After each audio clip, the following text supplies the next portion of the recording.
Alright, yo.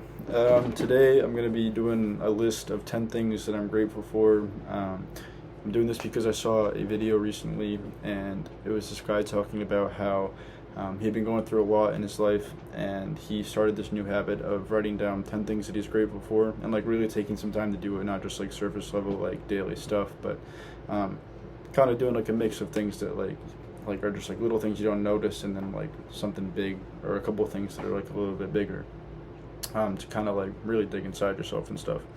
And he said that it was a good way to, kind of end the day on a better note than you thought it was going to end, or start the day off on a better like note than you hoped it was going to. So, yeah, let's just get started. And I think that you should do the same thing. I don't know. I felt better even after writing this list, so I think reading it out and really talking about it will make me feel like even better. So, the first thing I'm going to start with is the two books that I'm reading right now.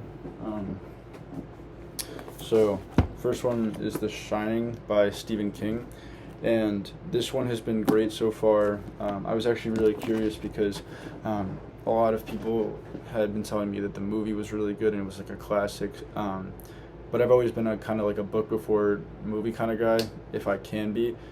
So I started reading this book, and I'm like 3/4 of the way through it, and I had seen the movie come up on like the suggested for like one of the streaming platforms that I have. So I was like, you know what, I'll just watch it. I'll see how it is, because I had heard that Stephen King hates the movie, and I was like, okay, well, obviously, like, he wrote the book, so he's got a pretty good opinion on it. So I watched the movie, and just off of the stuff that I had read already, the book was actually insanely better, and the movie had really weird pacing. Like, it was super fast. I get that it's a long book, but I felt like they skipped out on a lot of like developmental parts of the movie, or of the book, and I felt like the actors' personalities were like completely different in the movie than they were kind of portrayed in the book. So that was a good one.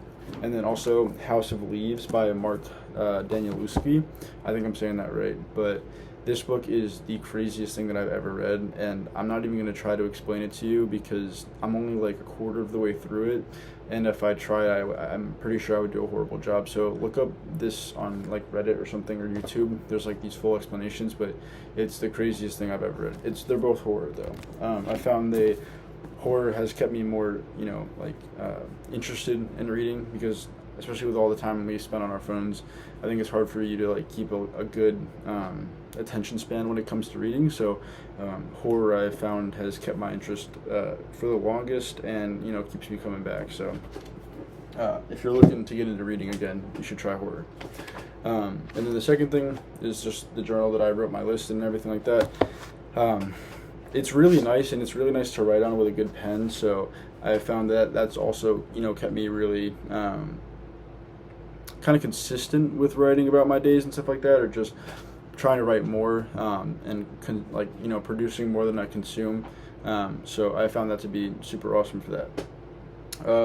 Third, my friend, he sublet this place for me for the summer while I had my job down here, away from where I live normally. So that was super dope, and shout out for him, because I could not find a place to sublet anywhere else, and I'm super stoked to get a place like this. Number 4 is my digital camera. This thing is super dope. Pretty good story. I had one of these in like 2012, I believe, maybe a little after that, but I'd had it for so long, and I've loved it so much, because it's actually a really good, it's not like one of those like shitty little digital cameras that you get like online. It's an Icon, so it's actually pretty good. But it's honestly like, it's led me to meet like a lot of like my pretty good friends now, just because like I was at a party or something like that, and like I had offered to like take a photo, or they had asked me to take a photo of them, and like we just kind of connected that way. And it's just done so much more for me than just take photos. And I use it to take a lot of my videos on my Swiss Instagram account, which has been doing really well recently, just because of videos I've uploaded from it. So pretty stoked for this. But all right, sorry, I got interrupted there for a second. But number 5 is my job. It's a data engineering internship, and I'm very grateful to have one going into my senior year. I did work hard to get it, and I did all the work myself to get it. so I'm proud of that. But still very grateful to have like the opportunity to learn and get paid during the summer. So super stoked about that, and I had to throw it on the list. Number 6 is just the big fan that I have in my room. We have an AC unit in here, but it's still super hot, especially today. It's like 100 degrees outside. So that thing keeps me from melting into a puddle. So shout out to my fan. Number 7 is like my health and my ability to use my body still, and grateful that I don't have any injuries and that I'm still able to play soccer, which I love, and be active with my friends and stuff like that. So that's something that I tend to take for granted a lot, but that I shouldn't, and that I should be present every day and recognize that this is something that I'm not always going to have, so I should take advantage of it and like acknowledge it while I can. Number 8 is just my family. I shouldn't even say just my family. My family, I'm very grateful for them. As of recently, I've been able to spend a lot of time with them and just be surrounded by them in like a lot of different capacities. So that's been something that I honestly didn't realize how much I missed, because I've been living up in a different state this whole summer. So kind of by myself. Like, I'm with friends and everything like that, but nothing hits like family does. So it's been really nice to be able to reconnect with a lot of people that I hadn't seen in a while, and catch up and check in on their lives and whatnot. So that's been awesome, and I honestly can't be grateful enough for that. So number 9 is my lawnmower, and I know this is in no particular ranking, by the way. This is just what I thought of it in.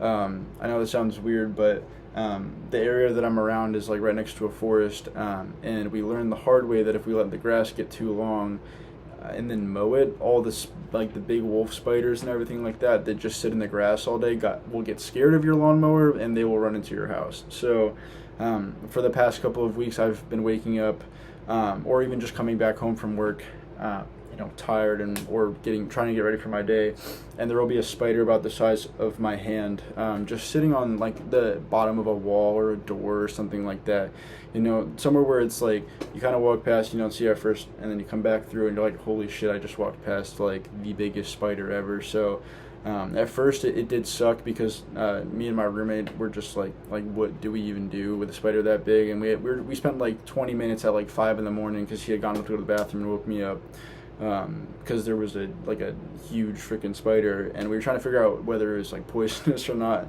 And I feel kind of stupid, but I feel a lot of spiders kind of look the same, and that was the biggest spider I'd seen in a really long time. So because we've got little spiders living everywhere, and that's not a problem, but it's that one had a heartbeat, so that was crazy. But since then, I've just been learned to pick them up with a glass or something like that and just throw them out. But yeah, so shout out the lawnmower, because we've been mowing pretty consistently for the every week and whatever, and we haven't had that problem anymore. So that is something that I will not ever forget. And then number 10, just to top this video off, I know it's not super long, but I don't want to bore you guys with stuff that you can't really relate to, but just the effort that it took to write this list was something that I wasn't expecting. I'm not really sure why I wasn't expecting it, but I guess it's because I was trying to dig a little deeper, and there's a million things that I could write. I could write food, water, my car, the sunlight, just going on and on and on. But I really wanted to dig, and I found that it wasn't necessarily the effort that it took to come up with stuff, but it was the effort that it took to condense this list to only 10 things.